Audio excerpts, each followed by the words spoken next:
অন্নপূর্ণা যোজনার বাইরে গিয়ে যদি বলা যায়, আমরা সরকারি বাসে জিরো ভ্যালু টিকিট আমাদের মহিলাদের জন্য চালু করেছি।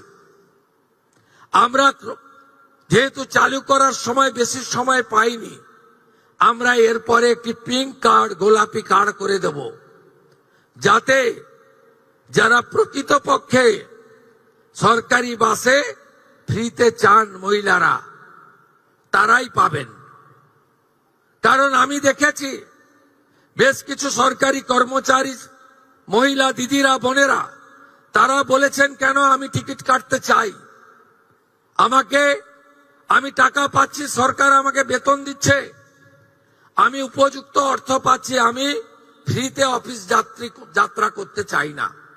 আমি তাদেরকে কর্নিশ জানাই যে তারা চান যে এই ধরনের অর্থনৈতিক সাপোর্ট, সহায়তাযুক্ত কর্মসূচি কেবলমাত্র প্রকৃত প্রাপকদের কাছেই যাক, ছাত্রীদের কাছে যাক, চা বাগানের শ্রমিকদের কাছে যাক, অন্যান্য চিকিৎসা করতে আসা গ্রামের মহিলাদের কাছে ফ্রিতে তারা বাসে ভ্রমণের সুযোগ পাক।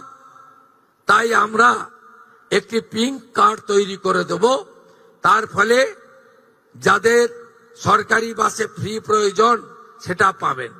এই কাজে আমাদের বছরে প্রায় অতিরিক্ত 300 কোটি টাকা ভর্তুকি হিসাবে এনবিএসটিসি, ডাব্লিউবিটিসি এবং সাউথ বেঙ্গল স্টেট ট্রান্সপোর্ট কর্পোরেশনকে দিতে হচ্ছে।